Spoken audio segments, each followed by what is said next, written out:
Could you share one of those things that was kind of a big decision and pivot that you made to kind of get yourself on a better growth trajectory? Yeah, I think we started literally as COVID kicked off. So the first 2 years was really challenging because we couldn't get a whole lot of real-time customer feedback. So we built a platform largely in isolation, expecting to know what the market needed. And so that was hard. Challenging. Yeah, really hard. And so the biggest lesson I'd say is, don't do that. Don't do that. Make sure you really engage with your customer group, know how they're going to use your product and what their pain points are. And I think one of the biggest lessons for us is because people are so kind of overwhelmed by energy today, they don't necessarily want to be in the product themselves, tweaking dials and knobs and running analyses themselves. They want to know. They want to know someone else is doing it and representing their best interest.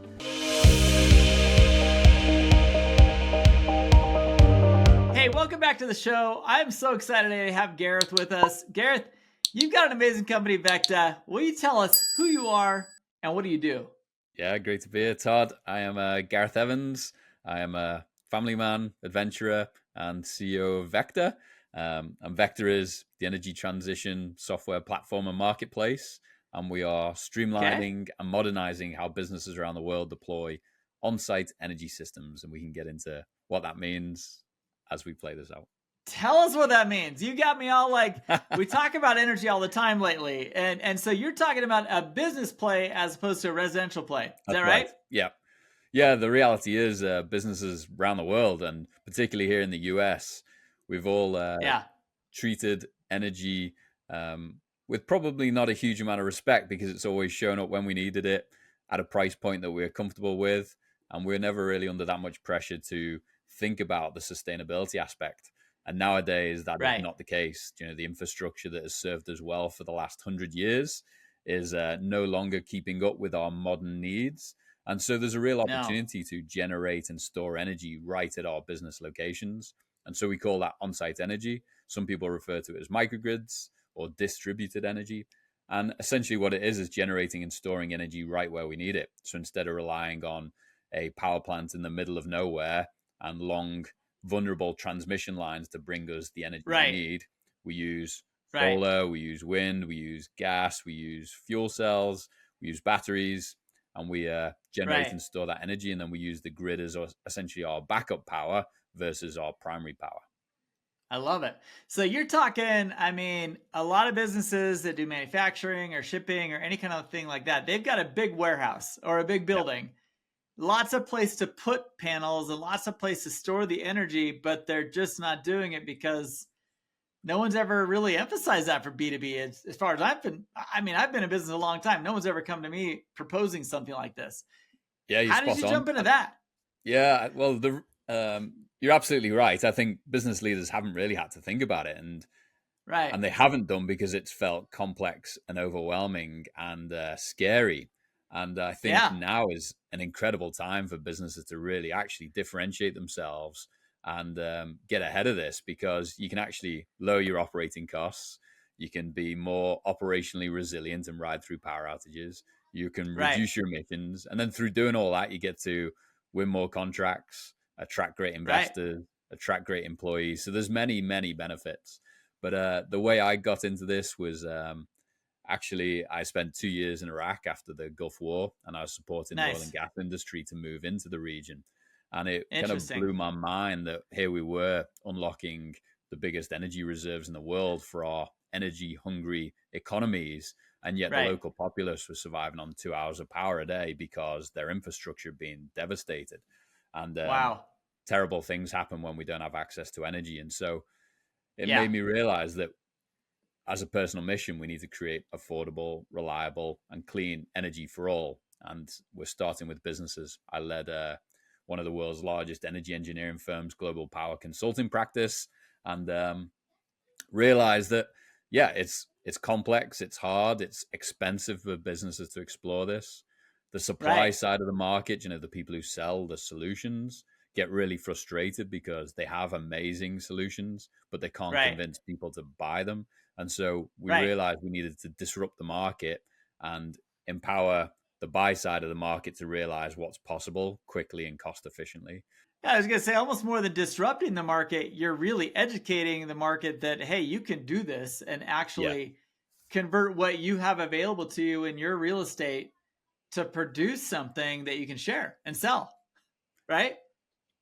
Yeah, you're spot on. And education awareness, I think, is the biggest challenge today. And most people, they don't know what a kilowatt hour is. They don't know how much energy they use. They don't know why their rates have gone up 40% in the last year. And they don't know where those trends are going. Well, we know why that's happened, but we won't get into that today. Okay, so this is really cool. So your whole play is building awareness, building a mechanism for businesses to look at their opportunity to generate this energy and generate revenue from their energy and share it with the community around them. Where's the money in it for you? What's the play? How does this equate revenue for these people and for you? Yep. Yeah, we've spent the last 5 years and several years before that incubating the idea, building a software platform that automates a lot of the manual consulting, engineering, and procurement effort. And so our customers pay a annual platform access fee, and they get to ingest a single site, or literally we just support a customer to put over 18,000 sites into the platform. Whoa. And then our platform pulls thousands of data points, and we help them very quickly prioritize where across my portfolio does an on-site energy system make sense? What's it worth to me? Why should I do it? And then we actually ultimately help them design the system. And so we're solution agnostic. We represent their best interests, but we look at all technologies. And so we're not trying to say, hey, Todd, you only need to think about solar. Like, actually, let's look at solar and wind and storage and gas and all the other technologies, and let's tell you what the best combination of those technologies is to meet your specific business needs, which can vary. Maybe you want to reduce your energy costs, but your peer down the road is more worried about outages, and it's a very different system that would meet those specific needs. And then once they've designed the system they want, then we built a marketplace to actually help them buy the right solution in the most competitive way possible. I think it's brilliant. I was driving to the airport the other day and noticed that one of the places I typically park my car for short, medium stay storage or whatever, every covered parking stall had a whole bank of solar panels on it now. And I was like, that's a smart play. They've already got the space. They've got nothing happening there. No buildings around them. It was like a perfect place to generate energy. Really smart. And that's what I love about on-site energy is we're using the existing built environment. So we're not, destroying new areas. Like, we're actually using an area that we've already essentially utilized, whether it be a rooftop, whether it be a car park. And how good is it when you can generate energy at your location, and then the likes of yourself can actually park and have your car shaded from the snow or the sun, and you get a downstream benefit as well. Totally. That's very cool stuff. All right, so we now know what you do and why you do it. Who are you helping with this? Like, we talked a little bit about just people with real estate or people with buildings, things like that, but who is your target? Who's the avatar you guys are really hunting for right now? Yep. Our priority customers today are manufacturing businesses. Makes sense. Distribution and logistics providers, particularly those that are thinking about fleet electrification and increasingly managing the supply chain, cold storage and things like that. Healthcare has become a really big sector for us. Hospitals obviously can't afford the power to go off, and they want to show their communities that they're helping to make a positive impact, as well as we support oil and gas, mining, any heavy energy consumer, and it can be massive industrial facilities right down to your local winery and brewery. So our platform is solution agnostic, but we make sure that we have, from a sales and marketing perspective, we've got our target sectors. That's very cool.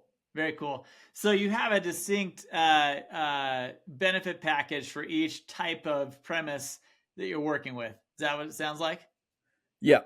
So the key to this is understanding the industry you support. The way a winery consumes and needs energy is very different to a heavy industrial manufacturing sector. And Right. particularly in the manufacturing sector, there's huge supply chain challenges because every contract now typically asks for what is your sustainability plan. And so, Interesting. the pressure's being pushed downhill. So even the smallest Interesting. vendors in the supply chain are being expected to show what their game plan is. And Huh. as you know, if you can reduce your operating costs, it positions you to either increase Well, your sure. margins or pass Yeah. on savings. And so that becomes a win. And so I think in a world where economies are uncertain, interest rates have risen, inflationary pressures, I think there's a real opportunity for businesses to really like get a handle on their energy costs. And it Right. makes up to 40% of operating costs for some businesses, but anywhere in the Right. 5 to 40% range. So being able to control that and lock it in for 5, 10, 15, 20 years and not be Love it. reliant on the utility to sell you energy when prices are being, in a very volatile way, escalated every year. It's impossible to plan your business when you don't know what your operating costs are going to be. I am so glad you're here, and I just wanted to take a few seconds to tell you about a program that we have assembled with a lot of our podcast guests and a lot of people who are listening to the show who are feeling the same way that they do. There's a recurring theme. You'll hear a lot of these founders talk about, I couldn't have done it without my team. I couldn't have done it without a support group of peers. I couldn't have done it without having someone to talk to that understood my feeling of isolation as an operator of my business. You see, you're not alone. It is hard running a business, and it's even harder when you know you can't express all your deepest concerns and frustrations with your executive team. It makes them nervous. It gets them scared. You don't want scared people on your executive team. So where do you turn? The Captain's Council is where you turn. The Captain's Council, it is an organization that we are put together with podcast guests, as well as people who are listening who are in the same boat. You see, peers are the only ones that can give you the type of empathy, the type of advice that only a founder or operator know and understand. Go check it out at captainscouncil.com. I know you're going to love what you see there. We have put together an organizational structure that has small group settings, a global community of founders and operators, as well as monthly and quarterly in-person events. You're going to love what you see there. I can't wait for you to check it out and enjoy the rest of this episode. This time next year. Amen. Amen. And who knows what's going to happen with the next election years are always so uncertain. So I'm really curious to see what happens over the next year. So as you've been building your business, let's talk a little bit about operationally and growth trajectory wise. You've been doing this business for about 5 years and building and growing this model. Looking back on these 5 years of growth, is there like a key moment where you said, okay, that was the time we did this and this is the time we did that? Could you share one of those things that was kind of a big decision and pivot that you made to kind of get yourself on a better growth trajectory? Yeah, I think we started literally as COVID kicked off. So the first 2 years was really challenging because we couldn't get a whole lot of real-time customer feedback. So we built a platform largely in isolation, expecting to know what the market needed. And so that was hard. Challenging. Yeah, really hard. And so the biggest lesson I'd say is, don't do that. Don't do that. Make sure you really engage with your customer group, know how they're going to use your product and what their pain points are. And I think one of the biggest lessons for us is because people are so kind of overwhelmed by energy today, they don't necessarily want to be in the product themselves, tweaking dials and knobs and running analyses themselves. They want to know. They want to know someone else is doing it and representing their best interest. So we've really built the platform now to do all the heavy lifting for them, pull all the data that they previously rolled their eyes at when they were asked to go and find it. So pulling as much data as possible, running the analysis in an automated way, and then giving them the tailored, customized insights. And I think to answer your question, probably the biggest turning point was we didn't have a salesperson for the first few years. And I think hiring Dan as our head of sales, and then we started escalating the companies we're talking to, we initially thought big enterprise customers had all this figured out and we'd sell to small single breweries, grocery stores. And he was going into a meeting with a large corporate customer. And literally 2 minutes before the call, I was like, I think we should test this like SaaS platform access concept. And he walked into the meeting, he freestyled it, he sold them on a platform access subscription versus individual site assessment fees.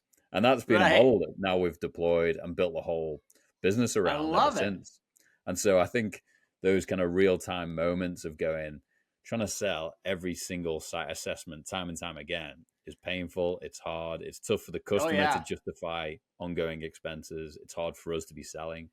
So being able to on the fly make those decisions and actually have people to go and execute and test and challenge and explore whether it's going to work is super awesome. All right. So Gareth, what you just said is powerful. And those listening, I hope you're paying attention, because what he did, but two huge things that I think you talked about here. First of all, don't develop in an incubator as isolated from your clients as much as you can help it, right? Like it's not, you need real-time feedback as you're building and building and building. Otherwise you're going to be building the wrong thing and nobody's going to like what you gave them. But second thing, which I think is almost more important, your service didn't really change, but the way that you bundled it completely changed, and it put you on a whole new level of growth where it was easier to buy, right? Yep. Exactly. Okay. So those listening, pay attention to that, because I think that too often we have this idea in our head that everyone's going to want to buy it this way, but then you find that they actually want it bundled a different way. You're not actually changing what you do, but how you deliver it can be the means of a huge, huge new trajectory of growth that you probably weren't even thinking about before that meeting, were you? Not at all. And it just opened up a whole new realm of customer profiles as well. And I think that's what was even more exciting for us is now you can get access to a customer that's got the 20,000 sites versus the single customer. Totally. And now you've got a lifetime of opportunity versus trying to find 20,000 individual customers. My gosh. Yeah. No doubt about it. I think that avatar is probably the third big lesson we've got in today's discussion, because if you don't know which avatar is going to pay you the best and be the best type of client, you've got to figure that out so that your product identifies with the client you want, not with trying to find 20,000 people, but find the one or two people that have 20,000 locations. Much better, much easier. Would you say? Yeah, exactly. And then I think the third point was, have people around you that are willing to actually get after it and figure this stuff out. Because I think Love it. The big lessons we've learned in the last few years is, one of our board members said this to us recently is, I've got this guy in my network, have a chat to him, but I don't think he's a first 50 hire in your company. And I think that's a really important concept, because the first 50 people have got to be a very unique personality and style and attitude and have that adaptability and drive and purpose versus wear lots of hats. Yeah, exactly. Yeah. So that's interesting. He said first 50. For some of you, it might be your first 10, it might be your first 100, but you definitely got to identify that at the beginning, when you're in launch mode, you really do need people that wear lots of hats. And when you are really focused on growth and kind of your niche and what you're doing, you do need specialists. You do need people that are smarter than you at what you do and really know that thing very, very well. Exactly. Awesome. So Gareth, as you shared these things, there's obviously a lot of really solid bullet points here of things people need to be looking out for and decisions that you've been able to make that have put you on a new growth path. What about some challenges? Like, it never happens very easily. Are there some key things that kind of popped up on your radar that you weren't expecting to hit as you made some of those changes? The sales cycles are always painfully slow. No matter how quickly you think you can get deals done. I think that's always a big learning. These are big, complex organizations, and you sell into a village versus individuals. So being able to talk to a vast complex array of personalities with their own needs, pain points, challenges, both professionally and personally, and being able to navigate that and get people to see past the status quo is always a unique opportunity. I think the way we're increasingly overcoming that is through trying to make energy interesting and engaging and exciting. And so we hired a head of marketing, and she's awesome. We've got our own podcast, Renewable Rides, and we've got blogs, and we do a lot of social media content. And we try to tie a lot of this back to, this is good for business, this is good for your career, and this doesn't have to be scary and overwhelming. But I think this education awareness process, it's such a new sector, but it's such a unique opportunity, like once in a generational opportunity for businesses to truly, truly differentiate themselves. I think trying to constantly share that story and do it in an engaging way continues to be the biggest lesson learned. You can't just go in with the facts and the figures and get people to make decisions based on just dollar amounts, because they've got lots of competing needs for their dollars. And so how do you get them really bought into it? Now, you talk about your sales cycle as being a big challenge. I think I think that's probably a truth for almost every business, that figuring out sales cycle, sales process, sales tools, all those things are a pain in the butt. Yeah. But as you kind of developed your sales strategy, was it reliant on you at first, or was it something that you knew right away and just said, that's not me, I got to get someone in here right away? I mean, how did you approach your sales process and your sales cycle? And what have you done, like looking at that specifically? Was there something you felt like you did really smart, or did you kind of beat your head against a wall until you figured it out? Yeah, I think the reality is definitely needed the right person driving it. So hired Dan as head of sales.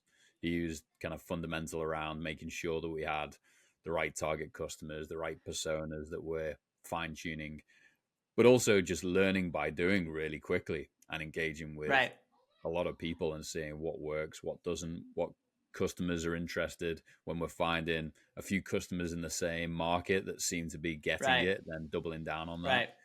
And then trying to hire people that have the knowledge and skill set to understand that particular market segment and speak that language. And so, the likes of Patrick, who he lives in Sonoma, he's operated wineries, he's owned wineries, he now sells to the wineries. He's also an avid car guy, and so he sells to the automotive industry. And so having people who actually really get that sector, I think, is really important. We can train people on the energy side, but we need people who kind of get the market that they're selling into.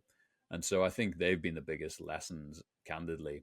And then having the likes of Sarah come in and actually bring the marketing discipline, because up until that point, it was, shotgun, record a vlog, write a blog. There was no real discipline around how do we actually answer the questions people are asking themselves, and how do we do it from an account-based marketing way, such that we can bring in more inbound leads versus it all having to be cold call outreach, which is, as you know, like very time consuming, very frustrating. Totally. For both parties, the people trying to make the calls and the people receiving them. I love it. Thank you for sharing that, because a lot of people just assume that their sales it's just going to work somehow magically. You got a cool product, people are just going to buy it. But what you just described is, you mentioned 4 people specifically on your sales and marketing team that came in with specialties, came in with a network that they already had, and they were able to communicate your product efficiently to a group that they knew their pains, they knew how to tell the story and make them part of that. That's awesome. That's really cool. Yeah. And we've had people that haven't worked out because either they've not been like that first 50 personality where they, I think the challenge in sales, they need a playbook, right? Yeah, exactly. You're absolutely spot on, especially people who've sold like into corporate enterprises, or they've sold on behalf of big businesses. Typically in that situation, you've already got a brand behind you that people trust and respect, and now you've got to just convert the opportunity. Whereas as a startup, you essentially have to convince someone of a market opportunity, of the startup mentality, of the opportunity. Right.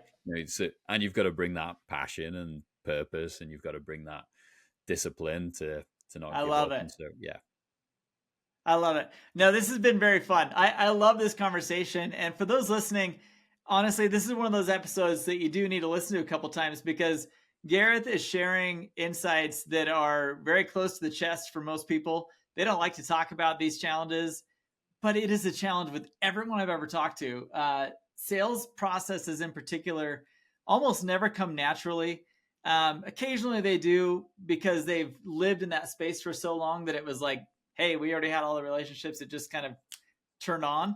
But that is not the norm. And Gareth, sharing these things with us has been super impactful. You know, most founders and operators, they don't just come up with everything on their own. Have you had a group or a person that you've been able to lean on as you've been trying to develop your business model? I actually am part of Vistage CEO Oh, network. cool.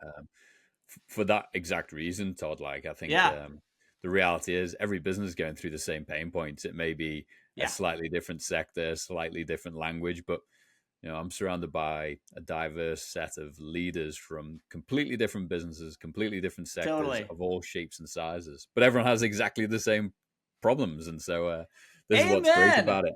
Yeah. And I think this is why we do need to talk about it, because I think it's hard and we're all trying to make a positive impact. So let's support each other to do that. I love it.